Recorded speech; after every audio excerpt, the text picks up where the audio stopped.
عظیم حادثہ ہو. اور جیسے اللہ نے ہمیں انفرادی موت کا علم نہیں دیا کہ ہم پر موت کب آئے گی، یہ کوئی نہیں جانتا. اور اس میں بھی اللہ کی رحمت ہے. اگر ہمیں پتا ہو کہ ہم نے کل مرنا ہے تو کل آنے سے پہلے آپ گویا کہ مر جائیں گے. یہ بھی اللہ کی رحمت ہے کہ اللہ نے ہم سے چھپا لیا ابھی کب مرنا ہے. آدمی کام کر رہا ہے موت آ گئی. اس لیے یہ ایسی چیزیں ہیں کہ جن کا علم اللہ نے کسی کو نہیں دیا ہے کہ آدمی نے کب مرنا ہے اور کہاں مرنا ہے. اسی طرح تاریخ میں آتا ہے کہ ابو المنصور ایک بادشاہ گزرے ہیں، انہوں نے خواب میں زیارت کی حضرت اسرائیل علیہ السلام جو ملک الموت ہے. جب زیارت کی تو ان سے یہ بھی پوچھا کہ اگر مہربانی کریں تو مجھے بتا دیں کہ میری موت کب ہوگی، میری زندگی کتنی باقی ہے. تو فرماتی ہیں کہ خواب میں ملک الموت نے ایسے اشارہ کیا اور اس کے بعد میری آنکھ کھل گئی. اب بادشاہ تھے، پریشان ہو گئے. انہوں نے بلایا اپنے مولویوں کو، اپنے لوگوں کو بلایا. انہوں نے اب دنیا میں یہ تاریخ ہے کہ ہمیشہ مولوی ہر قسم کے ہوتے ہیں، علماء حق بھی ہوتے ہیں، علماء سو بھی ہوتے ہیں. یہ ساری زندگی کی بات ہے، تمام ادوار کی بات ہے، ہر دور میں ایسا ہوتا ہے. کچھ مولوی ایسے ہوتے ہیں جو سرکاری درباری ہوتے ہیں کہ جو سرکار کا موڈ آیا اسی کے مطابق فتویٰ دے دیا. بس انہوں نے بادشاہ کو خوش کرنا ہوتا. لیکن علماء حق بھی ہوتے ہیں جو کسی کی پرواہ نہیں کرتے. تو اس نے بہت سارے مولوی صاحبان کو پوچھا کہ بھئی یہ کیا مطلب ہے. کسی نے خوش آمد میں کہا کہ جی اس سے مراد ہے کہ ابھی آپ نے 500 سال زندہ رہنا ہے. جو کم خوش آمدی تھے انہوں نے کہا کہ جی 500 سال تو خیر اس امت کی عمر ہی نہیں ہے، معلوم یہی ہوتا ہے کہ آپ نے مزید ابھی 50 سال زندہ رہنا ہے. کسی نے کچھ کہا، کسی نے، لیکن بادشاہ کا اطمینان نہ ہو. انہوں نے کہا بھی مجھے کوئی بات دل کو نہیں لگتی. تو لکھتے ہیں کہ انہوں نے امام ابو حنیفہ رحمۃ اللہ علیہ کے شاگرد تھے امام ابو، ان سے رابطہ کیا کہ حضرت میں نے یہ خواب دیکھا ہے اور خواب مجھے سمجھ، خواب عجیب دنیا ہے نا، اس کا تعبیر رؤیا جو ہے یہ ایک علم ہے، یاد رکھو. اس لیے خواب کسی کو نہ بتایا کرو. اگر خواب ڈر والا ہے تو بس 3 دفعہ بائیں ہاتھ تھوک دو اور لا حول پڑھ کے سو جاؤ، کچھ نہیں، اور کسی کو نہ بتاؤ، کچھ بھی نہیں ہوگا. اور اگر خواب ہے یعنی برا نہیں ہے لیکن سمجھ نہیں آتا کہ کیا ہے، تو پھر یہ بھی حکم ہے کہ اس آدمی کو خواب بتاؤ جو عالم ہو اور جس کو تعبیر رویا سے علم ہو، تاکہ وہ صحیح تعبیر دے. بعض اوقات ایسا ہوتا ہے کہ اگر کسی نے غلط تعبیر دی تو اسی طرح ہو جائے گا.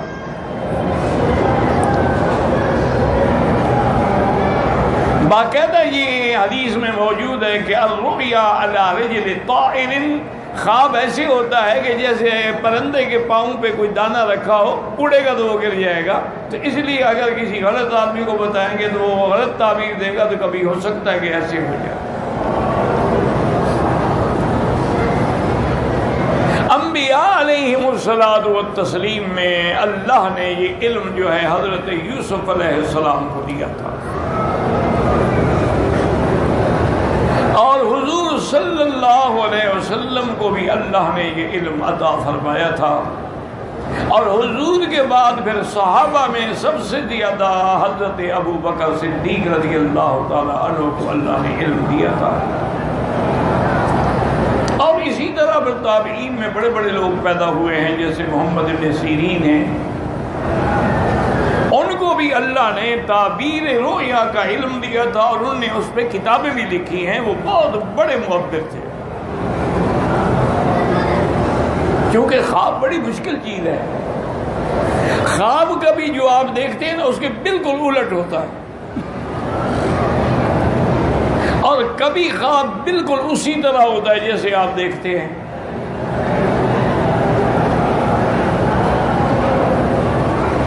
اور یہ بھی مسئلہ یاد رکھیں کہ ہر بندے کا خواب غلط ہو سکتا ہے. اللہ کے انبیاء اور رسولوں کا خواب کبھی غلط نہیں ہوتا، وہ وحی ہوتا. اگر پیغمبر خواب دیکھے تو خواب نہیں، وحی ہے. اسی لیے جب حضرت ابراہیم علیہ السلام نے اپنا خواب اپنے بیٹے کو سنایا، یا بنی انی ارا فی المنام انی اذبح، بیٹے مجھے خواب میں دکھلایا گیا ہے کہ میں تمہیں ذبح کر رہا ہوں.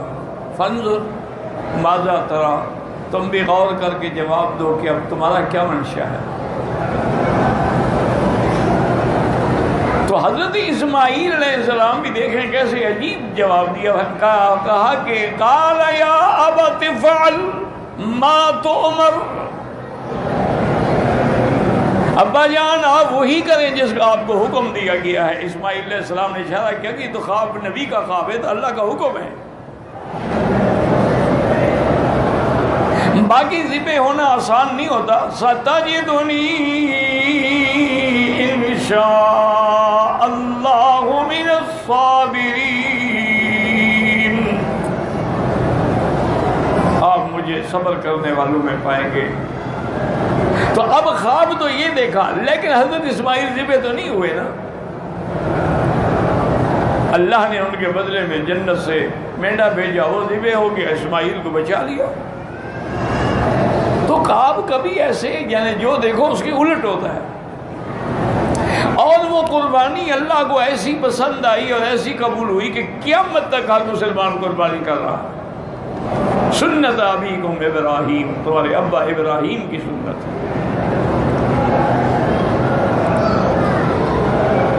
تو اسی طرح خواب بڑی نازک چیز ہے. اور یاد رکھیں کہ خواب جو ہیں اس کے بھی قسمیں ہوتی ہیں. بعض خواب جو ہیں وہ تو احلام ہوتے ہیں. کیا معنی؟ سارا دن جس کام میں لگے رہے وہی رات کو بھی اسی کے خیالات میں کھو گیا. اور ایک خواب جو ہیں وہ شیطانی ہوتے ہیں کہ شیطان مختلف انداز میں ڈراتا ہے. کیونکہ شیطان جو ہے نا یہ کئی قسم ہوتے ہیں. کبھی ہوا کی شکل میں ہوتے ہیں، کبھی سانپوں کی شکل میں ہوتے ہیں، کبھی انسانوں کی شکل میں ہوتے ہیں. اور ایک خواب ہوتے ہیں رحمانی جو اللہ کی طرف سے دل میں ڈالے جاتے ہیں.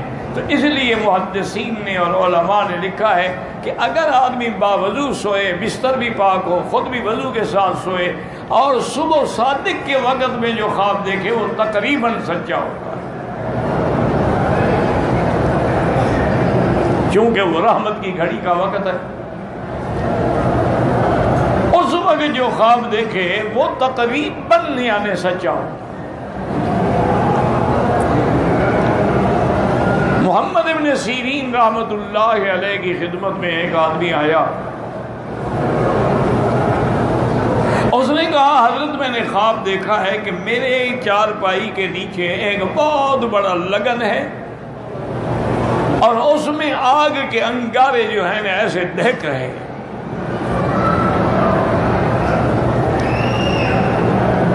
آپ نے فرمایا اچھا خواب ہے، تمہیں اللہ کی طرف سے کچھ دولت ملے گی، اللہ کی طرف سے تمہیں دولت ملے گی، وہ ہیرے جواہرات کی شکل میں بھی ہو سکتی ہے. چلا گیا. پھر کچھ عرصے کے بعد ایک اور آدمی ہے، اس نے بھی وہی خواب بتایا کہ حضرت میں نے خواب دیکھا ہے کہ میری چارپائی کے نیچے ایک بڑا لگن ہے اور اس میں انگارے دہک رہے ہیں. آپ نے فرمایا تمہارے گھر کو آگ لگی ہے، جلدی جاؤ. تو شاگردوں نے کہا کہ حضرت آپ بھی بادشاہ ہیں، کسی کو بتاتے ہیں دولت ملے گی، اس غریب کو بتایا تیرے گھر کو آگ لگ جائے گی۔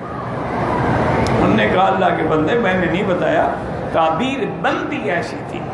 اس نے جب خواب دیکھا تھا تو سردیوں کا موسم تھا، تو سردیوں کے موسم میں آگ نعمت ہوتی ہے، ہر کوئی گھر میں آگ جلاتا ہے کہ گرمی رہے۔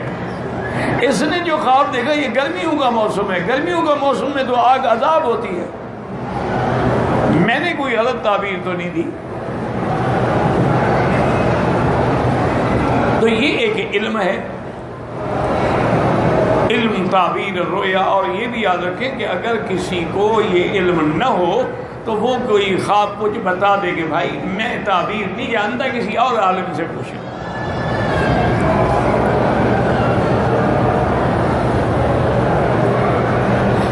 اسی طرح حضور صلی اللہ علیہ وسلم کو خواب پسند بھی بہت تھے، چونکہ آپ کی پیدائش کا تعلق بھی تو ایک خواب سے ہے نا۔ آپ نے فرمایا کہ رؤیا امی التی رات، میں اپنی ماں کا وہ خواب ہوں جو انہوں نے دیکھا تھا۔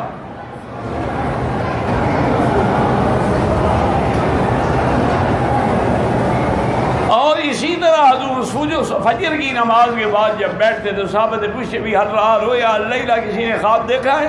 جس نے دیکھا وہ آگے آ جائیں۔ اور جو آدمی خواب میں جھوٹ بولے نا وہ اعظم الفریت اللہ، وہ اللہ پر سب سے بڑا جھوٹ ہوتا ہے کہ خواب نہیں دیکھا ہو کیا میں نے دیکھا ہے۔ جیسے آج کل آپ کے پیر اور مولوی اکثر خواب دیکھتے اور جھوٹے ہوتے ہیں، وہ بتا رہا ہو، ان کا خواب بتا رہا ہوتا ہے کہ جھوٹ ہے۔ اب جیسے خواب دیکھا جائے کہ حضور پاک کی زیارت ہوئی، حضور پاک آئے، بڑے ناراض تھے، میں نے ان کی منت کی، پاؤں پکڑے، راضی ہوئے، انہوں نے فرمایا اب میں تیرے ادارے میں آؤں گا لیکن میری ٹکٹ کا انتظام کرو۔ ایمان سے کہے معراج پر ٹکٹ کس نے لے کے دی تھی؟ جب 7 آسمانوں کی سیر ہوئی۔ ایسے خواب تو بس کیا ہے، وہ لوگوں کو بیوقوف بناتے ہیں، جاہل لوگ معتقد ہوتے ہوئے سبحان اللہ سبحان اللہ، جی حضور صرف ان کے گھر آئیں گے اور کہیں نہیں جائیں گے۔ اور حضور کی ٹکٹ کے لیے اس نے اللہ عالم لاکھوں چندہ کر لیا۔ حضور کے لیے ٹکٹ لینی ہے نا، پتہ ہے جہاز چارٹر کرنا پڑے گا، کیا ہوگا؟ انا للہ و انا الیہ راجعون۔ اللہ ہدایت دے، زندہ ہیں، اللہ ہدایت دے۔ اور اگر ایسے، چونکہ حدیث میں ہے کہ اعظم الفریہ، وہ آدمی سب سے بڑا جھوٹا ہے جو کہے کہ میں نے خواب دیکھا ہے اور دیکھا نہ ہو۔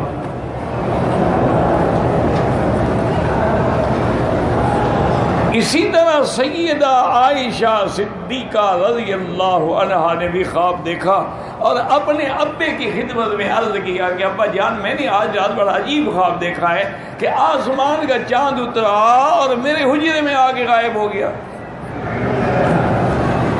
پھر دوسرا چاند اترا میرے حجرے میں غائب ہو گیا، پھر تیسرا چاند اترا میرے حجرے میں غائب ہو گیا۔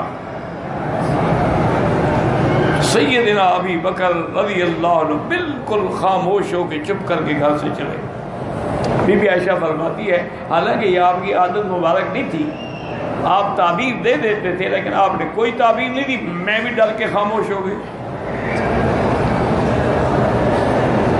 تو سیدہ فرماتی ہیں کہ جب دفن رسول اللہ صلی اللہ علیہ وسلم فی حجرتی، جب سب سے پہلے سرکار دو جہاں کی وفات ہوئی اور میرے حجرے میں حضور کی قبر مبارک بنی اور آپ دفن ہوئے، تو ابا روتے ہوئے آئے اور کہا کہ عائشہ ھذا اول قمر من اقمارک، آج پہلا چاند تیرے گھر میں آ گیا۔